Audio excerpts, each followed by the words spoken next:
All right, this meeting of Wednesday, October 30th, now called to order.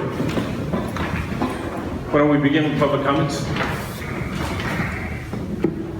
Come on up, sir. Good morning.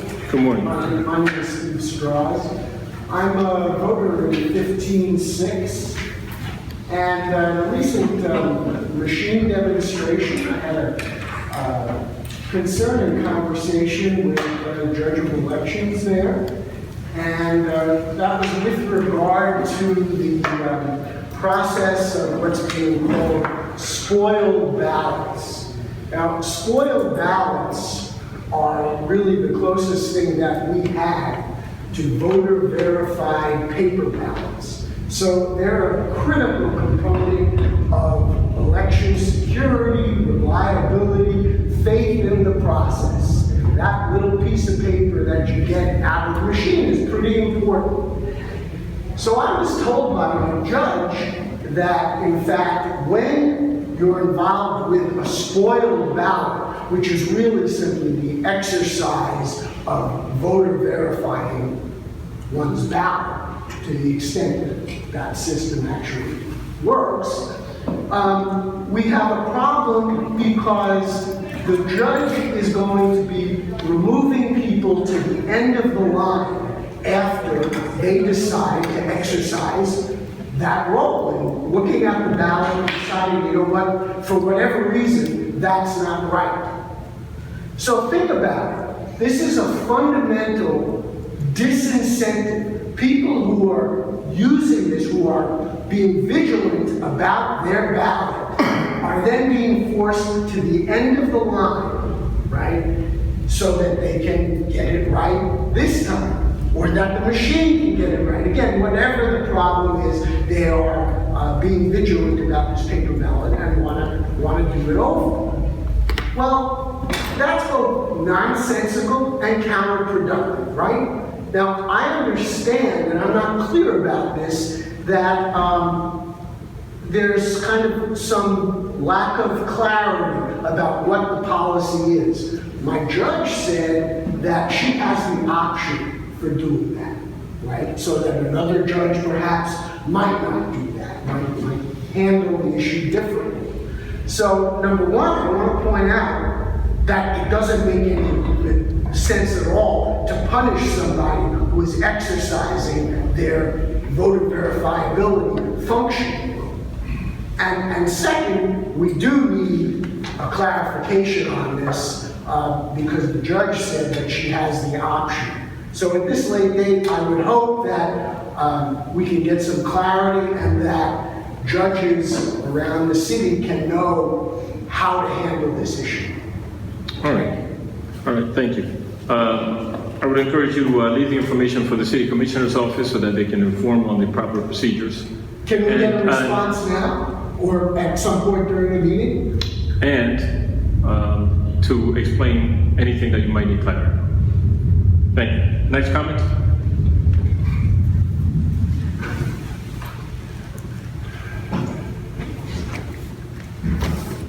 Good morning. My name is Garella from South Phila, as you know. I just have a few kind of follow-up questions from previous meetings. One is that I brought up a few weeks ago that the machines are not actually full face, despite having been advertised and promoted by the Commissioner's office as full face for a long time.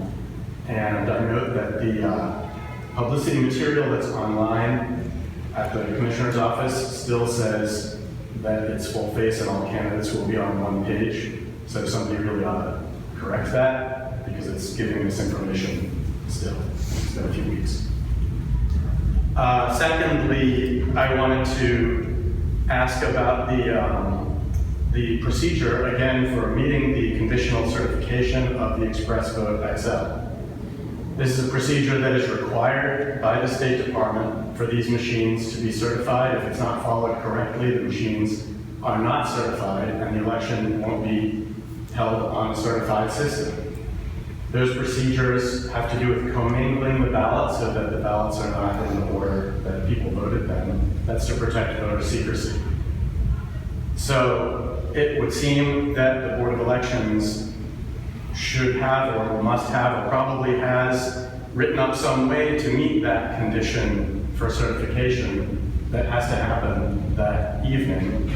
And so I wanted to ask again whether there is a written procedure for that or not.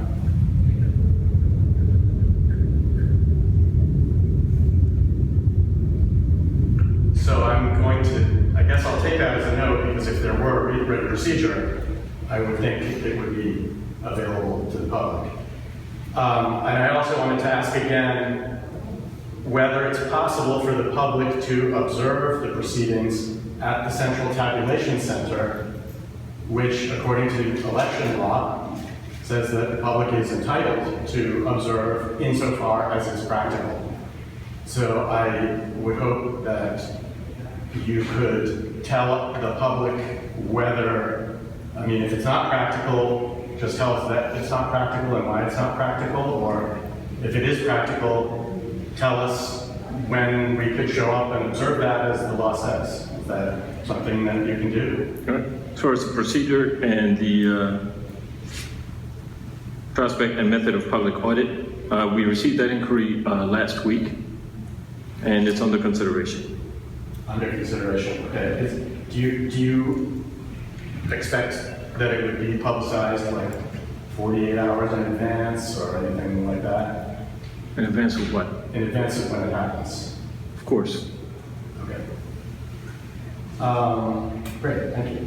Sure. And the third thing is, several weeks ago, I think it was 3 weeks ago, after the city controller released her investigative report, you mentioned that a multi-departmental, I think you said multi-departmental response was being worked on, and I just wanted to check back and see if there was any response. Did that come out and we missed it, or do you know if it's coming? You haven't missed it. Okay. Great. Thanks very much. All right, thank you. Any other public comments? Morning, Murielle McCarthy. I just want to add to what the first person said, Stephen said. In the guidebook from the election, it does say that people who spoil their ballots can go to the next available machine.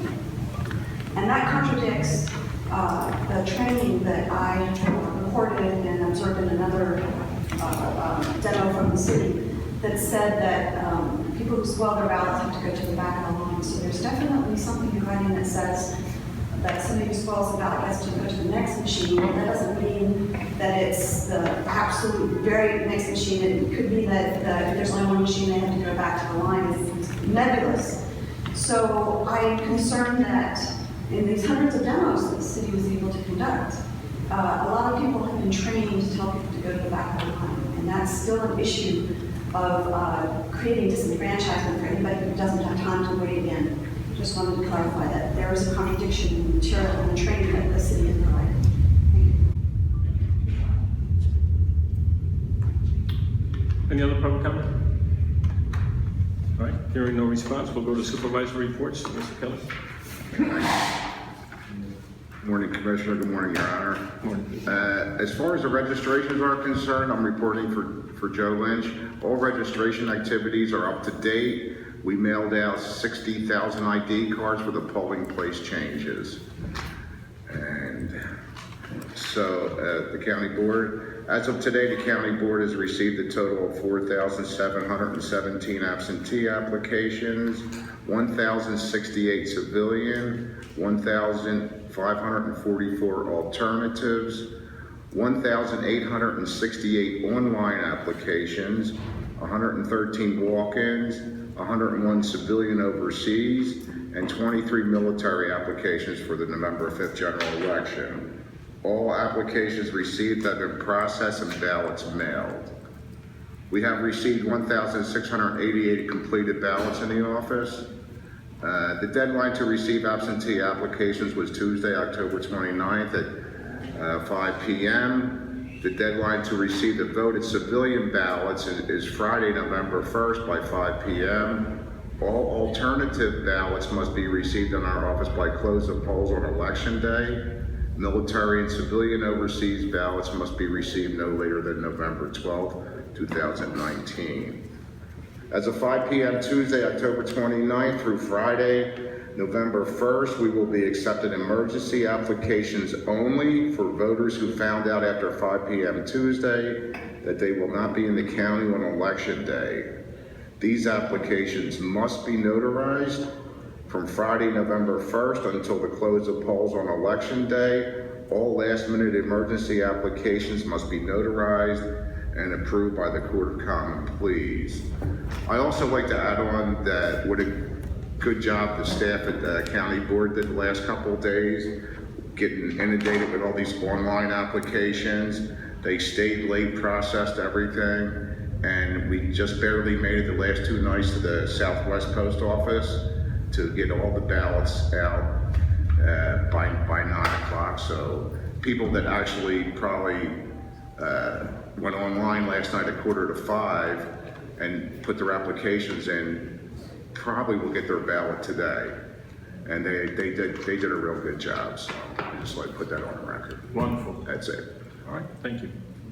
Any questions? How many machines do you have that's going out so far? Joe didn't send me that. I don't know what the delivery process is on today or. Sorry. All right. There being no new matters, this meeting is adjourned.